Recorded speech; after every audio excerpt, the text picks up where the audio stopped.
Hey there, nature enthusiasts! Today, we're diving into the fascinating world of leaf beetles. These tiny insects are not only visually stunning, but they also play a crucial role in the ecosystem. Leaf beetles, also known as Chrysomelidae, are a family of beetles that are characterized by their brightly colored wings and unique body shapes. There are over 35,000 species of leaf beetles, making them one of the largest families of beetles. Within the leaf beetle family, there are several subfamilies, including the Cassidinae, Elytra, and Chrysomelidae. These subfamilies can be further divided into tribes, which are groups of closely related species. Leaf beetles are known for their diverse diet, which includes a variety of plant parts, such as leaves, flowers, and seeds. However, some species are also known to feed on other insects. In the natural world, leaf beetles have a range of natural enemies, including predators, parasites, and pathogens. These interactions help maintain the balance of the ecosystem. So, there you have it, a brief introduction to the fascinating world of leaf beetles. If you enjoyed this video, please give it a thumbs up, and don't forget to subscribe for more nature-related content. Thanks for watching, and stay curious. The insects of the beetle family Chrysomelidae are commonly known as leaf beetles and include over 37,000 and probably at least 50,000 species in more than 2,500 genera, making up one of the largest and most commonly encountered of all beetle families. Numerous subfamilies are recognized, but the precise taxonomy and systematics are likely to change with ongoing research. Leaf beetles are partially recognizable by their tarsal formula, which appears to be 444, but is actually 555 as the fourth tarsal segment is very small and hidden by the third. 2. As with many taxa, no single character defines the Chrysomelidae. Instead, the family is delineated by a set of characters or three. Some lineages are only distinguished with difficulty from longhorn beetles, family Cryptocephalinae, namely by the antennae not arising from frontal tubercles. Adult and larval leaf beetles feed on all sorts of plant tissue. Many are serious pests of cultivated plants. For example, the Colorado potato beetle, Leptinotarsa disseminata, the asparagus beetle, Crioceras asperagi, the cereal leaf beetle, Ulima melanopus, the mustard beetle, Fedoncochlearia, and various flea beetles. And a few act as vectors of plant diseases. Others are beneficial due to their use in biocontrol of invasive weeds. Some Chrysomelidae are conspicuously colored, typically in glossy yellow to red or metallic blue-green hues, and some, especially Cassidinae, have spectacularly bizarre shapes. Thus, they are highly popular among insect collectors. Family is one of the 8 major hierarchical taxonomic ranks in Linnean taxonomy.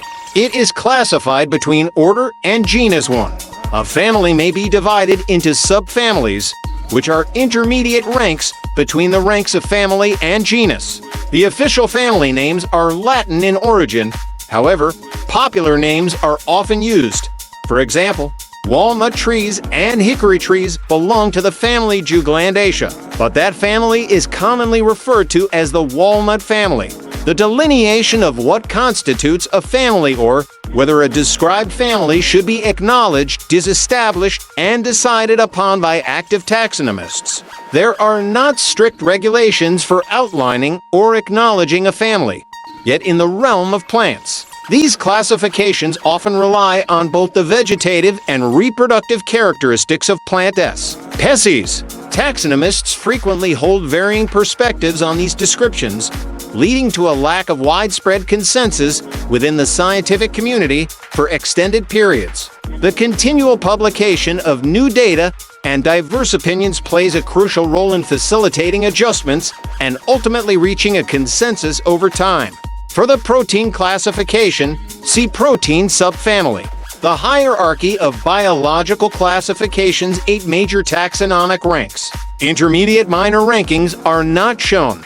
In biological classification, 1. A subfamily Latin, subfamilia, plural subfamilia, is an auxiliary intermediate taxonomic rank next below family, but more inclusive than genus. Standard nomenclature rules end botanical subfamily names with oidae, 2, and zoological subfamily names with anae. 1. Deuterioidea is an example of a botanical subfamily. Deuterioidea is a subdivision of the family Fabaceae legumes, containing 84 genera. 3. Stiverdinae is an example of a zoological subfamily. Stiverdinae is a large subdivision of the family Cassidinae, a diverse clade of freshwater fish. For a tarsal formula states the number of segments of an insect's tarsi as 3 numbers, a BC, starting with the foreleg A, then the middle leg B, then the hind leg C. For example, a tarsal formula of 5 for as found in the Chrysomelidae means there are 5 segments in the forelegs tarsi, 5 segments in the middle legs tarsi, and for segments in the hind legs tarsi. 1. This character is especially useful at family rank and higher.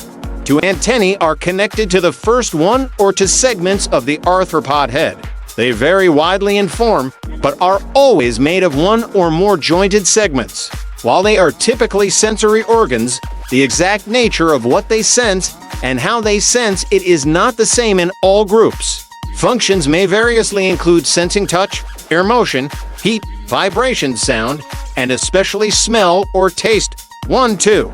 Antennae are sometimes modified for other purposes, such as mating, brooding, swimming, and even anchoring the arthropod to a substrate. 2. Larval arthropods have antennae that differ from those of the adult. Many crustaceans, for example, have free-swimming larvae that use their antennae for swimming. Antennae can also locate other group members if the insect lives in a group, like the ant. The common ancestor of all arthropods likely had 1 pair of uniramous, unbranched antennal-like structures, followed by 1 or more pairs of biramous having 2 major branches, leg-like structures, as seen in some modern crustaceans and fossil trilobites. 3. Except for the chelicerates and protorans, which have none, all non-crustacean arthropods have a single pair of antennae. For biological control, or biocontrol, is a method of controlling pests, whether pest animals such as insects and mites, weeds, or pathogens affecting animals or plants by using other organisms. 1. It relies on predation, parasitism, herbivory, or other natural mechanisms, but typically also involves an active human management role. It can be an important component of integrated pest management (IPM) programs. There are 3 basic strategies for biological control. Classical importation, where a natural enemy of a pest is introduced in the hope of achieving control. Inductive augmentation, in which a large population of natural enemies are administered for quick pest control. And inoculative conservation, in which measures are taken to maintain natural enemies through regular reestablishment. The natural enemies of insects play an important part in limiting the densities of potential pests. Biological control agents, such as these, include predators, parasitoids, pathogens, and competitors. Biological control agents of plant diseases are most often referred to as antagonists. Biological control agents of weeds include seed predators, herbivores, and plant pathogens. Biological control can have side defects on biodiversity through attacks on non-target species by any of the above mechanisms, especially when a species is introduced without a thorough understanding of the possible consequences. Plant diseases are diseases in plants caused by pathogens, infectious organisms, and environmental conditions. Physiological factors.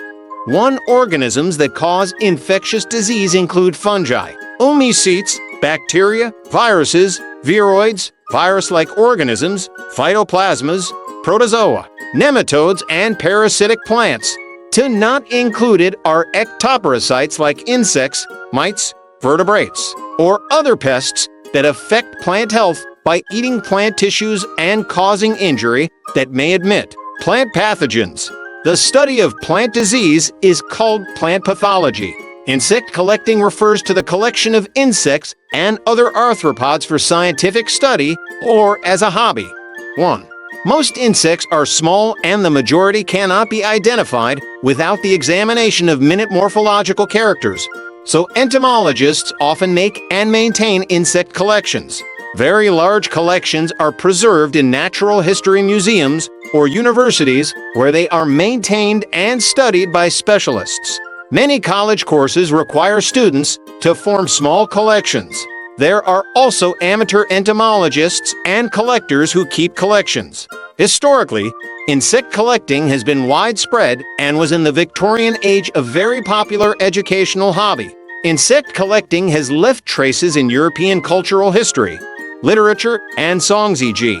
Georges Brassens's La Chasse aux Papillons, The Hunt for Butterflies. The practice is particularly common among Japanese youths. Descriptions imagoes of leaf beetles are small to medium-sized, i.e. most species range from 1.0 to 18 millimeters in length, excluding appendages, with just a few larger species, such as Alumnus humeralis, which reaches 35 millimeters. The bodies of most species are domed and oval in dorsal view, though some are round or elongated, and they often possess a metallic luster or multiple colors. In most specimens, the antennae are notably shorter than head, thorax, and abdomen, i.e. not more than half their combined length. The second antennal segment is of normal size, which differentiates leaf beetles from the closely related longhorn beetles. In most species, the antennal segments are of a more or less equal shape.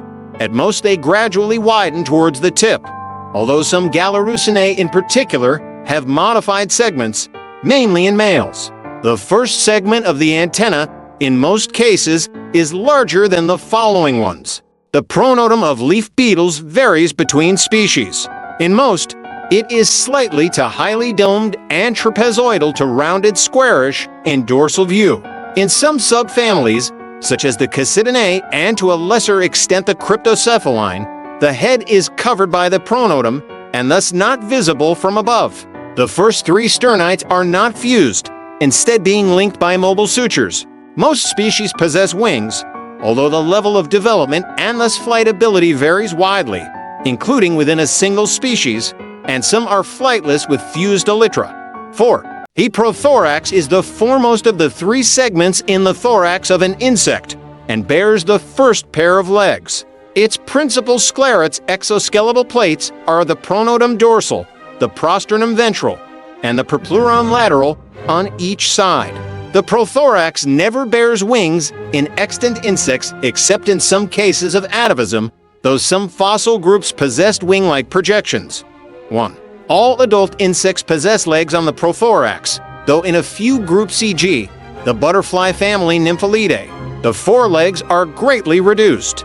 In many groups of insects, the pronotum is reduced in size, but in a few it is hypertrophied, such as in all beetles Coleoptera. In most tree hoppers, family Membricidae, order Hemiptera, the pronotum is expanded into often fantastic shapes that enhance their camouflage or mimicry. Similarly, in the Tetragidae, the pronotum is extended backward to cover the flight wings, supplanting the function of the tegmina. Subfamilies family includes the subfamily Sprucian latrial, 1802, bean weevils or seed beetles Cassidinae Galenhowl, 1813, tortoise beetles. Includes the former Hispanae Chrysomelidae latrial, 1802, broad-bodied leaf beetle Scryocerine latrial, 1804, asparagus beetles, lily beetles, etc. Cryptocephalinae Galenhowl, 1813, cylindrical leaf beetles and warty leaf beetles. Includes former Chlamycinae and Clitronidonacinae Kirby, 1837, longhorn leaf beetle Sumopine Hope, 1840, oval leaf beetle Galerinoid latrial.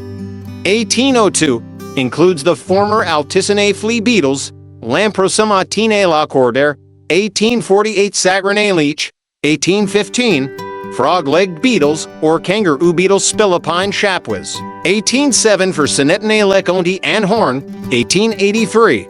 Sometimes considered a tribe of Humeral until recently. The subfamily Brucinae was considered a separate family, while two former subfamilies are presently considered families Orsidacnidae and Megalopodidae. Other commonly recognized subfamilies have recently been grouped with other subfamilies, usually reducing them to tribal rank, e.g., the former Alticinae, Chlamycinae, Clitrinae, and Hispanae. The extinct subfamily Protocelidae, containing fossils described from the Middle to late Jurassic Carabasto Formation, Kazakhstan, has been transferred to the family Anthropidae.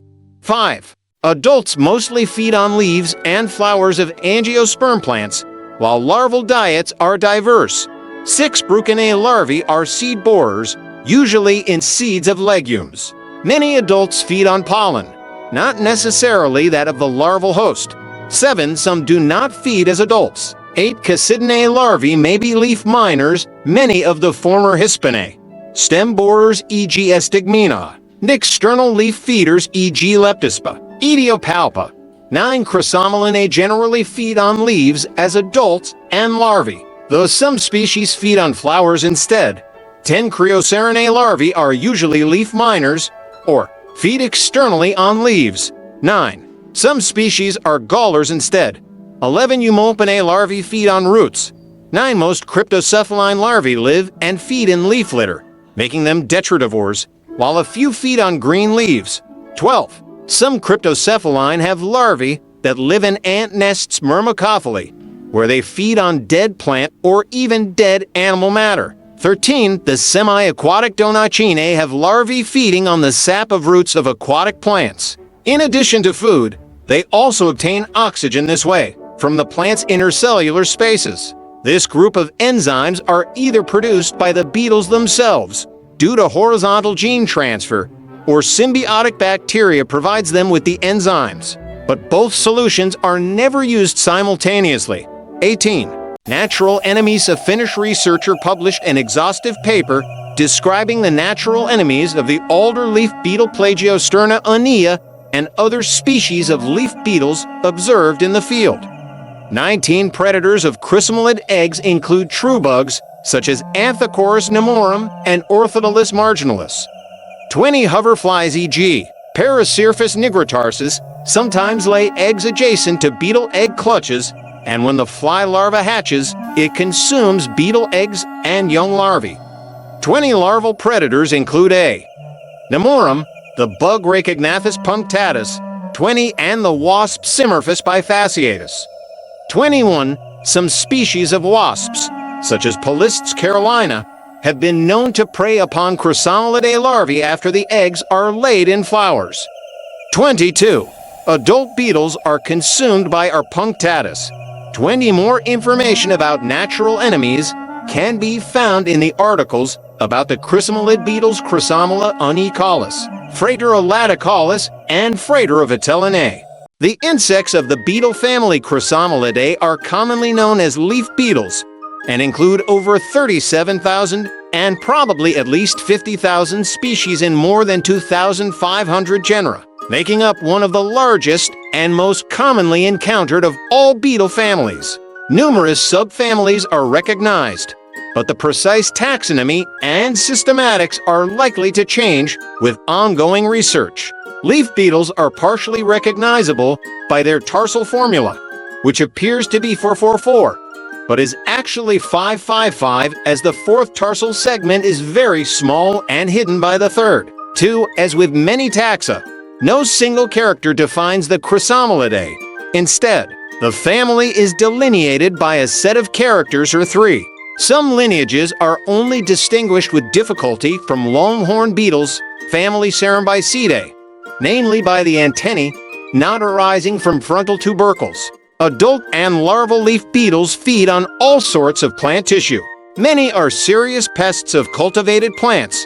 For example, the Colorado potato beetle, Leptinotarsa disseminata, the asparagus beetle, Crioceras asperagi, the cereal leaf beetle, Ulima melanopus, the mustard beetle, Thedon cochlearia, and various flea beetles. And a few act as vectors of plant diseases.